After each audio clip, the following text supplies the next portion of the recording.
సుబ్రహ్మణ్యం గారికి ఎన్ని కష్టాలు వింటుంటేనే మనసు తరుక్కుపోతుంది. నిజమే, ఎన్ని కష్టాలన్నా ఉండొచ్చు, కానీ మా ఇంట్లో ఉంటే నాకెంత కష్టంగా ఉంటుందో చెప్పు. నీకెందుకే కష్టం? మీరేమన్నా ఎదురెదురుగా కూర్చొని అష్టాచమ్మ ఆడుకుంటున్నారా ఏంటి? మీతో పాటు మరిన్ని బియ్యం పోసి కాస్త వంట వండి వడ్డిస్తే 4 మాటలు నవ్వుతూ మాట్లాడితే దానికే అలసిపోతావు నువ్వు? ఆయన్నేదో భుజాల మీద మోస్తూ ఉప్పు కట్ట ఆడిస్తున్నట్టుగా మాట్లాడుతున్నావు. అలా అంటావేంటే? ఇప్పుడే వచ్చి ఇంట్లో చేరారు, ఏదో చిన్నప్పటి నుంచి మేమిద్దరం కలిసి పెరిగినట్టు మాట్లాడుతున్నావు. నేననేది అదే మేడం.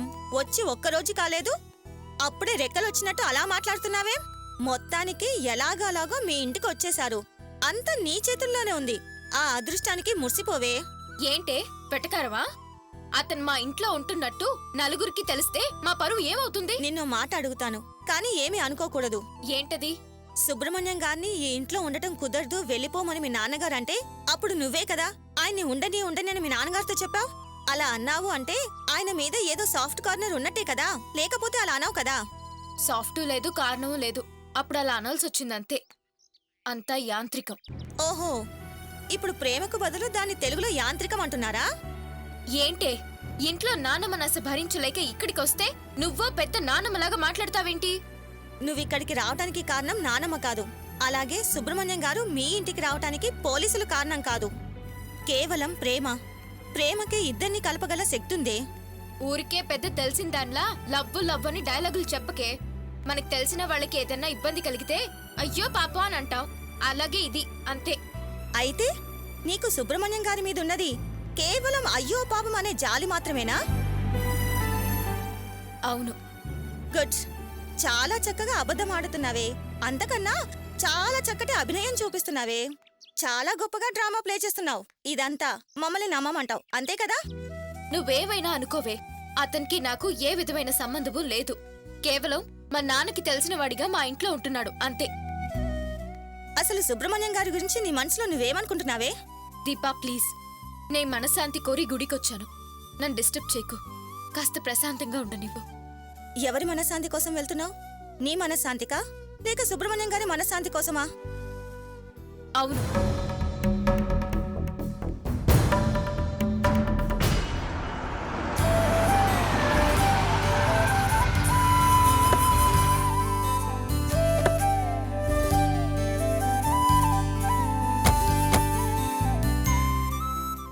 ఏంటి మహి, కాస్తన్నా సిగ్గుపడకుండా అవును అంటున్నావు?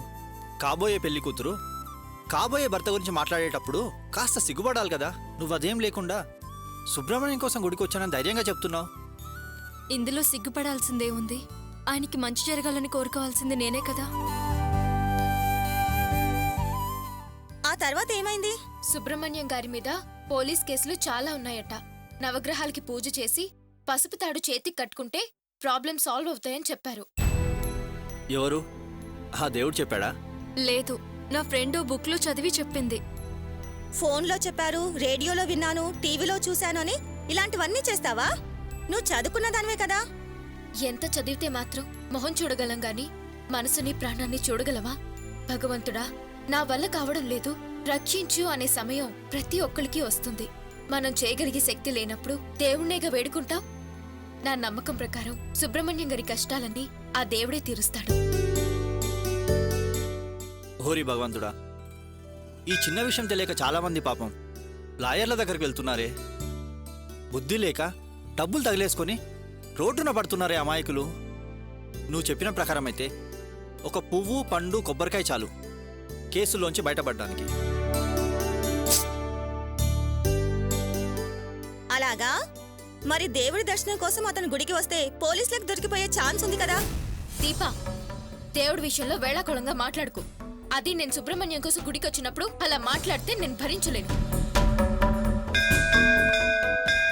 దేవుడి గురించి చులకనగా తక్కువగా మాట్లాడితే ఈ పెళ్లిళ్లే జరగవు. జాగ్రత్త. ఏ మహి, నేనేదో తమాషాకి మాట్లాడితే అంత సీరియస్ అయి శాపనార్థాలు పెడతావేంటి? కామెడీలు చేయడానికి లిమిట్స్ ఉంటాయి. ప్లేస్ చూసి మాట్లాడాలి. ఇది దేవాలయం, పవిత్రమైన ప్రదేశం. ఇక్కడ భక్తి శ్రద్ధలతో దేవుణ్ణి గౌరవిస్తూ అణుకువగా ఉండాలి. అంతేకాని ఎప్పుడు పడితే అప్పుడు ఎక్కడ పడితే అక్కడ లొడలొడ వాగుతావే.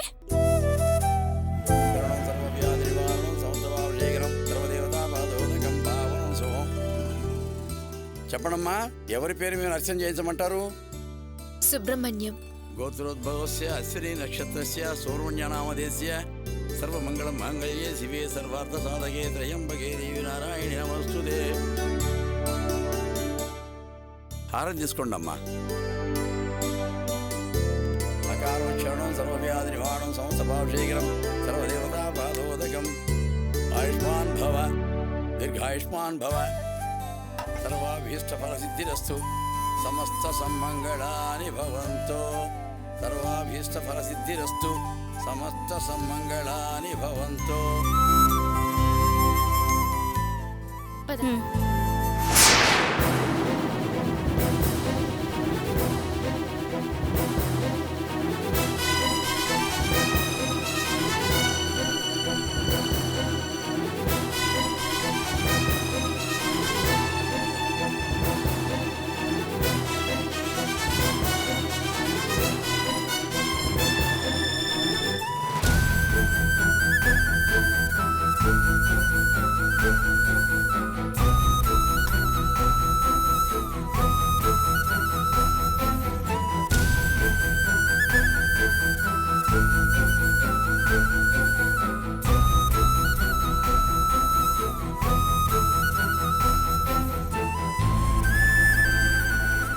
రా కూర్చుందాం.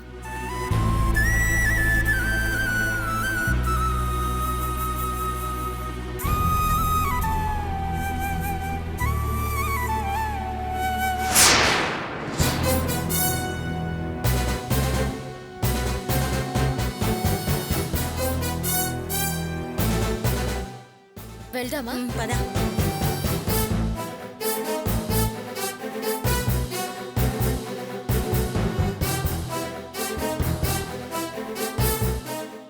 వెళ్దామా?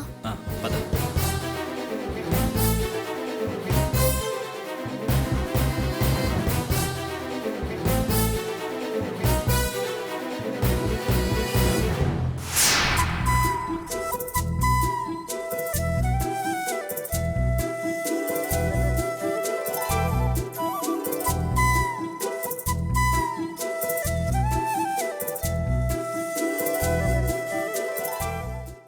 ఏంటమ్మమ్మా, శ్రావణి గుడికే వెళ్ళిందా లేకపోతే కోపం వచ్చి అలిగి ఇంకెక్కడికైనా వెళ్ళిపోయిందా? గుడికే వెళ్ళిందయ్యా. ఒక్కో దేవుడికి ఒక్కో కష్టం చెప్పుకొని మొక్కుకోవాలి కదా, కాస్త టైం పడుతుంది. నా గురించి కూడా కోరుకుంటుందంటారా? నాకైతే నమ్మకం లేదు. అది ఇంట్లోంచి వెళ్ళిన తీరు చూస్తుంటే నీ మీద గుర్రుగా ఉన్నట్టుంది. నువ్వు ఇంట్లోంచి వెళ్ళిపోయినా అదేమీ పెద్దగా పట్టించుకున్నట్టుగా లేదు. నువ్వెందుకయ్యా అంత కంగారు పడుతున్నావు? శ్రావణి వాళ్ళ నాన్న, శ్రావణి పూజించే ఆ దేవుడొచ్చి చెప్పినా నేను మాత్రం నిన్ను ఈ ఇంట్లోంచి బయటికి వెళ్ళనివ్వను. నువ్వు వెళతానన్నా సరే నేను వెళ్ళనివ్వనంతే. కాళ్ళు చేతులు కట్టేసి గదిలో పెట్టి తాళం వేస్తాను. ఏమనుకున్నావో ఏమో, నా సంగతి ఇంకా ఎవరికీ తెలీదు. అంటే ఏంటి మీ ఉద్దేశం? నేను శ్రావణిని పెళ్లి చేసుకుని ఈ ఇంట్లో ఇల్లరికం అల్లుడుగా ఉండి ఇల్లరికంలో ఉన్న మజాని పాట పాడుకుంటూ కూర్చోవాలా? నా కోసం సిటీలో చాలా బ్యాంకులు నా సేవల కోసం ఎదురు చూస్తూ ఉన్నాయి. ఈ ముసల్దాని మనసులో మాట నువ్వు అర్థం చేసుకుంటావని అలా అన్నానయ్యా. నువ్వు శ్రావణిని పెళ్లి చేసుకుని జంటగా వెళతానంటే ఆశీర్వదించడం తప్ప నేనేం చేయగలను చెప్పు? మీరు వెళ్ళాక మా వాడి చూరు కింద ఒంటరి పక్షిలాగా బతికేయడమే. నువ్వు ఒంటరి పక్షివేంటమ్మమ్మా? మా వెంటొచ్చేసి నీకు ఏ ఇబ్బంది రాకుండా నేను చూసుకుంటాను.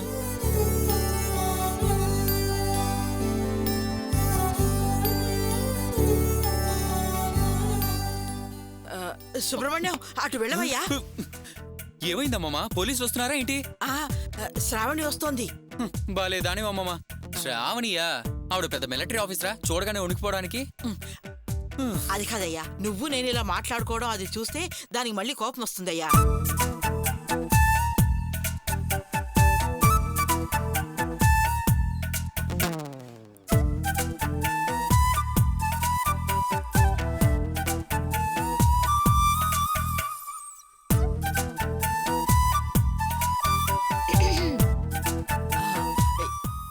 ఏంటమ్మా శ్రావణి, ఇంతసేపు అయిందే? గుళ్ళో జనం ఎక్కువగా ఉన్నారు. కుప్పతిప్పలుగా ఆడపిల్లలు వచ్చారా? వస్తారు. నాకు ఇలాంటి మొగుడు కావాలి, నాకు అలాంటి మొగుడు కావాలి అని ఈ కాలం ఆడపిల్లలు చాలా చాలా కోరికలతో వచ్చి పొర్లు దండాలు పెడతారు. పాపం ఆ దేవుడు మాత్రం ఎంతమందికి మంచి భర్తనివ్వగలడు? బుద్ధిమంతుడు దుర్బిణి వేసి చూసినా కనబడ్డం లేదు. ఏంటి వెళ్ళకొలమా? నాకసలు పెళ్లే జరగకుండా చూడు దేవుడా అని ప్రార్థించే అమ్మాయిలు కూడా వస్తారు తెలుసా? ఏంటమ్మమ్మా, నీ మనవరాలు ఇంజనీరింగ్ చదువుతుందా లేక వేదాంతాలు చదువుతుందా? ఇలా నిర్లిప్తంగా మాట్లాడుతుంది.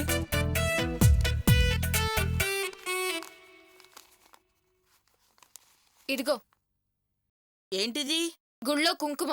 ఆ అయ్యయ్యో, నాకు కుంకుమిస్తుందేంట్రా దేవుడా? నేను పసు కుంకుమాలకి దూరం అయిపోయి చాలా కాలం అయిందే తల్లి. ఇది నీకు కాదు, వారికి.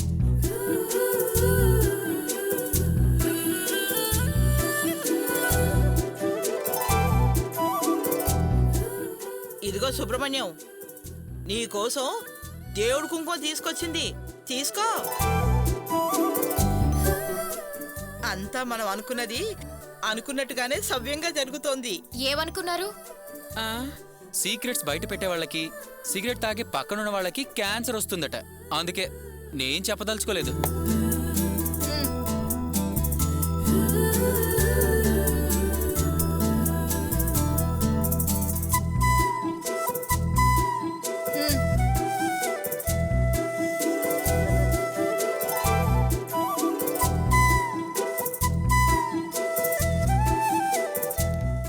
అమ్మమ్మ, శ్రావణికి నేనంటే ప్రేమే. అవునవును, ప్రేమే. ప్రేమ లేదు, దోమ లేదు. నువ్వనుకున్నట్టు నేనే వారిని ఇష్టపడ్డం లేదు. త్వరగా బెయిల్ రావాలని పూజ చేయించాను. బెయిల్ వస్తే ఇంట్లో నుంచి వెళ్ళిపోతారు కదా, అదే నాకిష్టం.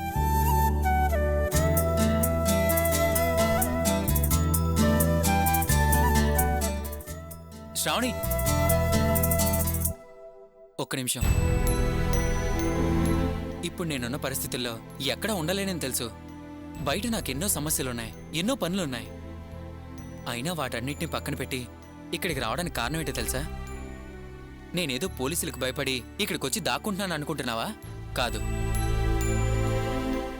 నేనున్నది నీ మనసులో ఏముందో తెలుసుకోవటానికి, నా మనసులో ఉన్న కోరిక చెప్పటానికి. మీ మనసులో కోరిక తెలుసుకోవాలనే యాంగ్జైటీ నాకేం లేదు. మీరు అనుకున్నట్టు నా మనసులో మీ గురించి ఏమీ లేదు. అవసరం లేని విషయాలు తెలుసుకోవాలనుకోవడం మానేస్తే మంచిది.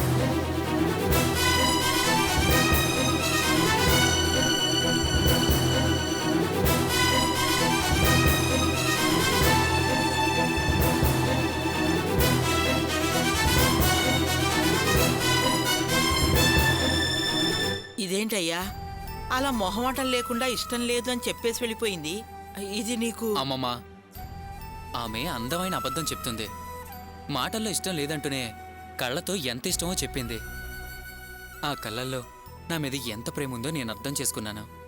ఆ అందమైన కళ్ళల్లో అంతులేని ప్రేముందమ్మమ్మా. నువ్వేం దిగులు పడకు. నేను అనుకున్నట్లుగానే త్వరలోనే శ్రావణి నోటితో నేనంటే ఇష్టం అని చెప్పిస్తాను. చాలా? ఎలాగయ్యా? ఉమ్. ఉంది ఉంది ఉంది. అది నాకు విపరీతమైన నిద్ర వస్తుంది.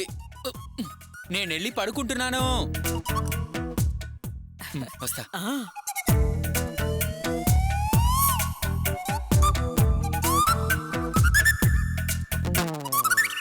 ప్రియా, నా అందమైన ప్రియా, నిన్ను చూడకుండా ఒక్క నిమిషం కూడా ఉండలేను.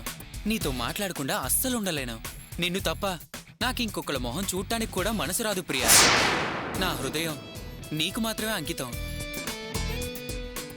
నాకు నువ్వు, నీకీ సుబ్బు అని నిర్ణయం జరిగిపోయింది. దాన్నెవరు మార్చగలరు? ఆ తాళి కట్టే శుభ సమయం ఎప్పుడో త్వరలోనే ఆ టైం కూడా ఫిక్స్ అయిపోతుంది. నువ్వు రెడీగా ఉండు, ఓకే? ఈ ఫోటోలో నీ మొహం చూస్తుంటే ఎన్ని జన్మలైనా నువ్వే నా భార్య కావాలనిపిస్తుంది. నిన్ను చూడగానే ఆ నవ్వు, ఆ చిన్న సిగ్గు ఎంత బాగా గుర్తొస్తున్నాయి. అక్కడే నేను ఫ్లాట్ అయిపోయింది. ये मेरा किस्मत है, तू मेरा दिल का धड़कन बन गया. నా హృదయ స్పందనలో లయవు నువ్వు. ఆ లయలో ఊపిరి ఉయ్యాల వేసి నా ప్రేమదేవతను ఊగిసలాడిస్తాను. జీవనమైన మరణమైన కలిసే సాగుదాం. ఇలనైనా అలనైనా మనం ఎక్కడుంటే అదే స్వర్గం. మనం ఒక్కటైతే యుగాల క్షణాలవుతాయి. ప్రతి క్షణం మధురానుభూతులవుతాయి.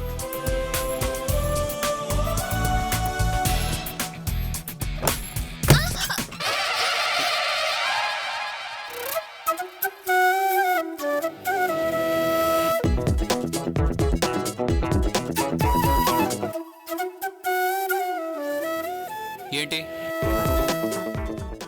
ఆ ఫోటో ఏంటి? ఓ ఏంటంటే? ఏయ్ ఏంటైతే నీకేంటి? స్కూల్లో టీచర్ స్టూడెంట్ని అడిగినట్టు అడుగుతున్నావు. ఎందుకొచ్చావు? ఇంకా భోంచేయలేదు కదా, భోజనానికి పిలుద్దామని వచ్చాను. నాకు అన్నం గిన్నం ఏం వద్దు. నేను ఇవాళ ఉపవాసం చేస్తున్నాను. నా మీద కోపంతో ఎవరూ ఉపవాసం ఉండకూడదు. ఉపవాసం ఉంటే ఇంట్లోంచి బయటికి పంపించేస్తారా? బయటికి పంపించడానికి ఇదొక కారణమా? సుబ్రహ్మణ్యం